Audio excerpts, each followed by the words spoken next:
జనాలకు కూడా మామూలుగా ఒకరొచ్చి సబ్జెక్ట్ వివరిస్తే బోరింగ్‌గా ఉంటది వాళ్ళకి. వాళ్ళకేందంటే గొడవలేసుకొని, గందరగోళం చేసి, డ్రామా చేసి, అరిసి, ఇవన్నీ చేసి తే వాళ్ళకి కూడా హ్మ్. ఆహ్, ఉంటది. అంటే everybody needs a drama. So, good or bad. Yes. So, దీనివల్ల ఏమైపోయిందంటే ఇలాంటి వాళ్ళు బాగా పెరిగారు. నిజానికి ఇది విజువల్ మీడియా వచ్చినాకే ఇలాంటి వాళ్ళు అవును పెరిగారు. సార్. అంతకుముందు అంత తక్కువుండేది. అవును. యెల్లో మీడియానే అప్పుడు కూడా అనేవాళ్ళు. హ్మ్. అంటే ఇవి ఈ యెల్లో మీడియా కాదు. ఇప్పుడు యెల్లో మీడియా ఏమో తెలుగుదేశానికి తెలుగుదేశం. సపోర్ట్. అవును. అప్పుడు యెల్లో మీడియా అంటే పెంగల్ దస్తరాం హ్మ్. పత్రిక, ఎన్‌కౌంటరు ఇలాంటి వాటిని యెల్లో మీడియా అనేది. అప్పట్లో బాలగోపాల్ కూడా యెల్లో లైవ్స్‌ని డిపిక్ట్ చేసే మీడియా అని కూడా అనేవాడు. అంటే హ్మ్. వీళ్ళకొక డార్క్ సైడ్ ఉంటది రాజకీయ నాయకులకి. ఆ డార్క్ సైడ్‌ని ఈ యెల్లో మీడియా, టాబ్లాయిడ్ మీడియా వాళ్ళు అన్ని భాషల్లో కూడా ఉండేవి. మనకి కన్నడలో కూడా హాయ్ బెంగుళూరు, హ్మ్. లంకేష్ పత్రిక ఇలాంటి టాబ్లాయిడ్స్ అక్కడ ఒక 20, 30 ఉన్నాయన్నమాట. వాళ్ళ పని కూడా ఇదే.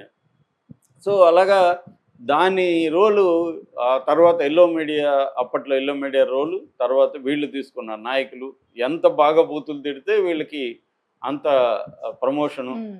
కొంతమందికి డబ్బులిచ్చి కూడా మంత్లీ సాలరీలిచ్చి కూడా వీళ్ళు తిట్టే వాళ్ళని పెట్టుకొని వీళ్ళని మీడియాలో ఎవరైతే గట్టిగా మాట్లాడతారో వాళ్ళని తెలుగుదేశంలో ఫర్ ఎగ్జాంపుల్ పటాభి ఇలాంటోళ్ళు ఇట్లా వచ్చినోళ్ళు. హుహు. అంటే హ్మ్. లీడర్‌షిప్ నేను ఆ మధ్య కూడా ఒకసారి చెప్పాను. లీడర్‌లుగా ఎలా ఎలుగుతారంటే మామూలుగా గతంలో అయితే విద్యార్థి ఉద్యమాల నుంచి, ట్రేడ్ యూనియన్ మూవ్‌మెంట్లు, యూత్ మూవ్‌మెంట్ల నుంచి ఉద్యమాలు చేసుకుంటూ ప్రజా అవును సమస్యలు సార్. పోరాడుతూ లీడర్‌లుగా అవును. వచ్చేవాళ్ళు ఒక హ్మ్. జనరేషన్. తర్వాత క్రైమ్‌లో నుంచి లీడర్‌లుగా ఎదగడం అనేది అదొక ఇదైంది. హ్మ్. తర్వాత నోరు బారేసుకొని వీళ్ళు క్రైము చేయలేరు, లీడర్‌షిప్ ఉండదు, ఏముండదు. హ్మ్. వీళ్ళొచ్చి టీవీల్లో, మీడియాలో నోరు బారేసుకొని ఎదుటోళ్ళని తిట్టడం తప్ప వాడికి ఇంకే పని చేత కాదు. హ్మ్. వాడి ప్రజల తరపున ఏమీ పోరాడడు, ఏమీ మాట్లాడడు. ఎదుటోళ్ళని బూతులు తిట్టడమే అతనికి ఉండే ఏకైక అర్హత. హ్మ్. వాళ్ళు కూడా లీడర్లు అయిపోయిన సందర్భం మనకి ఇవాళ హ్మ్. కనబడుతుంది. ఈ కొడాలి నాని కూడా అదే స్థాయిలో ఉన్నాడు. యాక్చువల్‌గా కొడాలి నాని, వల్లభనేని వంశీ ఇద్దరు కూడా ఫ్రెండ్సు. ఇద్దరు కూడా తెలుగుదేశం నుంచి వెళ్ళిన వాళ్ళు అవతలకి. సో, దానివల్ల వీళ్ళిద్దరిని మనం అరెస్ట్ చేయాలి. యాక్చువల్‌గా ఫస్ట్ మంత్‌లోనే వీళ్ళిద్దరు అరెస్ట్ చేసేస్తారని తెలుగుదేశం మీడియా కావచ్చు, అవును సార్. ఆహ్, నాయకులు హ్మ్. కావచ్చు, కార్యకర్తలు వెయిట్ చేశారు. కానీ ఇప్పుడు 8 నెలలు దాటి 9 నెలలకి ఎంటర్ అయినాం. 9 నెలలు అవుతున్నా మొన్న అది కూడా వల్లభనేని వంశీ ఇంతకుముందు నేను ఒక స్టోరీ హ్మ్. చేశాను. వల్లభనేని వంశీని ఏదో నామకే వాస్తే మొక్కుబడిగా అరెస్ట్ చేశారు తప్ప సీరియస్‌గా ఆయన ఎక్కువ కాలం జైల్లో ఉండే విధంగా చేయలే. ఒక కిడ్నాప్ కేసు ఆయన మీద పెట్టారు. కిడ్నాప్ కాబడిన వ్యక్తి ఏమో కోర్టులో నేను కిడ్నాప్ కాలేదు. అసలు ఈ కేసే నాకు ఈ కేసుకి సంబంధం లేదు. టీడీపీ ఆఫీస్ మీద దాడి చేసినప్పుడు అక్కడ లేను. ఏదో బెదిరించి పోలీసులు నా హ్మ్. దగ్గర సంతకం తీసుకున్నారు. సాక్షి అన్నారు. నాకు తెలీదు అసలు. నేను కంప్లెయింట్ కూడా నేను ఇవ్వలేదని అతను చెప్పేసాడు. దానివల్ల ఆ కేసు రేపు నిలబడడం కష్టం హ్మ్. కోర్టులో. మళ్ళీ అతన్నేమన్నా మార్పిచ్చి వీళ్ళు చెప్పిస్తారేమో తెలీదు. అప్పుడు కూడా ఇబ్బందవుతుంది. ఒకసారి కోర్టులో స్టేట్‌మెంట్ ఇచ్చినాక నేను మళ్ళీ మారుస్తానంటే అవును సార్. జడ్జిలకి కూడా హ్మ్. కాలుతుంది. నీ ఇష్టం వచ్చినట్టు మారుస్తుంటావా అని.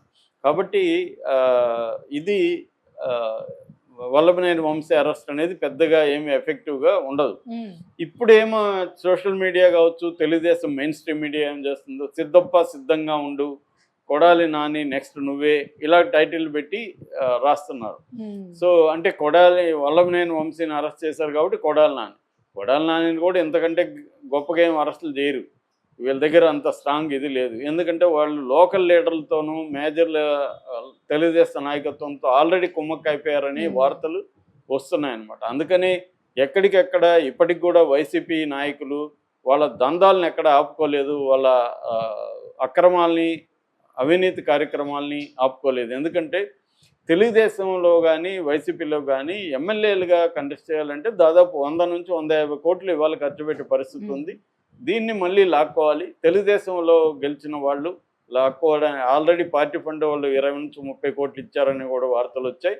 సో, ఇవన్నీ జరిగినప్పుడు ఈ పార్టీకి ఒక 30 కోట్లు ఇచ్చి వాళ్ళకు 100 కోట్లు ఖర్చు పెడితే 100, 30 కోట్లు నెక్స్ట్ టైమ్ నిలబడడానికి ఇంకొక 100, 30 కోట్లు అంటే ఓవరాల్‌గా ఒక 300 కోట్లు ఈ 4, 5 ఏళ్లలో. ఎందుకంటే జమిలి ఎన్నికలు అంటున్నారు. హ్మ్. అవేమన్నా ముందుకొస్తే చెప్పలేం. అవును సో, సార్. ఈ 3, 4 ఏళ్లలో సంపాదించేయాలి. హ్మ్. ఒక్కొక్క ఎమ్మెల్యే 300 కోట్లు సంపాదించాలంటే అంత ఈజీ కాదు కదా!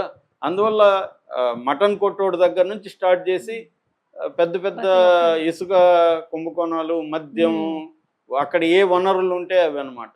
మట్టి ఉంటే మట్టి, ఏది ఉంటే అది అమ్మేయడం. అమ్మదగినది ఏది ఉన్నా అమ్మేయడం.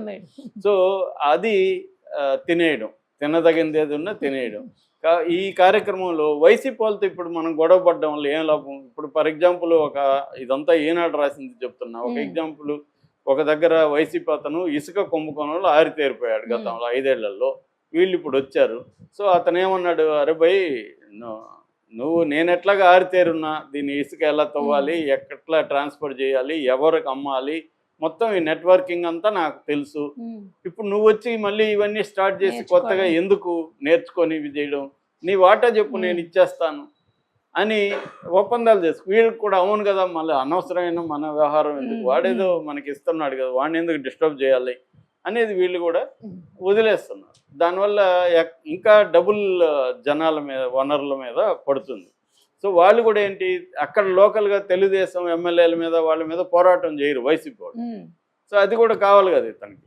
సో ఇది జరుగుతుందన్నమాట. అంటే పై స్థాయిలో అందరూ కుమ్మక్కైపోయి మంచిగా పంచుకొని తినేస్తున్నారు.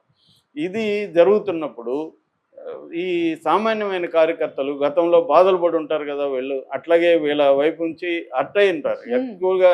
ఇప్పుడు రామ్ గోపాలరావుని తిట్టితే హర్ట్ అవ్వాల్సింది ఎవరు? లోకేష్, చంద్రబాబు. వాళ్ళు కదా కేసులు పెట్టాలి. ఎవరో రామలింగం ఇంకొక లింగం ఎందుకు కేసు పెట్టాడు?